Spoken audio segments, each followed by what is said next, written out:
Hi, Rahi. Good job on your case study. I thought one thing that you did well is to go through and give a lot of the counter arguments and then respond to the counter arguments. So that was really good.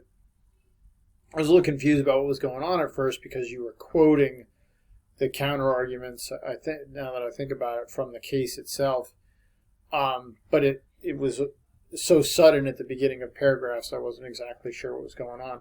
So one thing that you might do in the future, and this isn't really part of the commentary, but just some advice, is set that up just so that the reader can follow it. You got to imagine that the reader isn't watching hasn't read the case.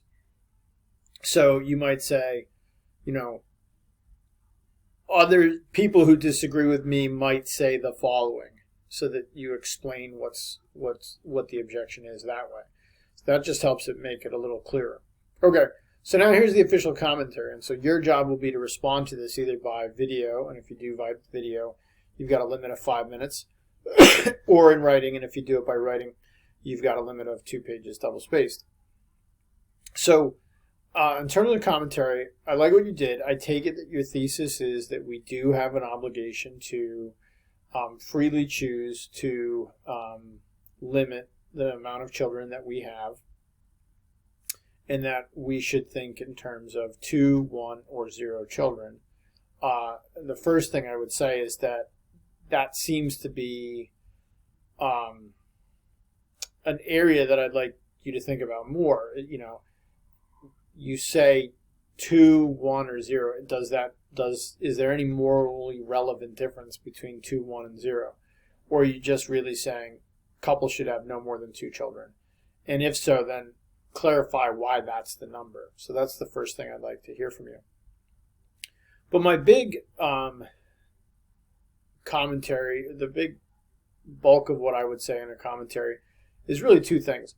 First, I'm wondering if there's sort of an autonomy claim here that, no matter what, it's unfair, too much to ask that somebody willingly give up something that might be such a deeply held desire. So, it's one thing to give up driving a car. It's another thing to give up buying a certain size house, or to give up buying, certain type of car, whatever. But the idea that one should even voluntarily give up having children, or even the number of children that they might otherwise want, seems like a tall order, because we think of it as woven up with one of the most basic decisions we're able to make for ourselves.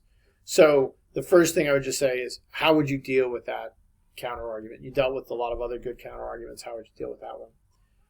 The second big thing, and this is the bulk of what I would say, is that you seem to suggest that it's unrealistic to expect that people will just limit their other desires. You say, well, we live in a consumerist society, it's a materialist society, so it's just, very unlikely, if not impossible, that will solve the problem of our carbon footprint that way.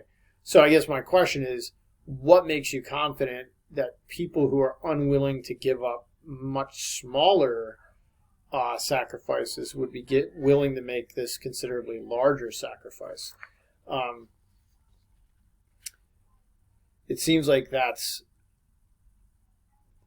maybe the more unrealistic of the 2 claims, ultimately. Of course, you're also aware that you wouldn't, you're not okay with the government forcing you to do this, so that's good. But again, absent government intervention, why are you so confident that people will feel this moral responsibility and act accordingly? Other than that, I thought, it was a good job. If you have space in it, you can talk a little bit more about the harms caused by the having of children. But other than that, just focus on the main things I just mentioned. Okay, look forward to it. And remember, you can do video or in writing. It's up to you. And if you do video, you can do Flipgrid or do it another way. And I'll show you how to do that in class.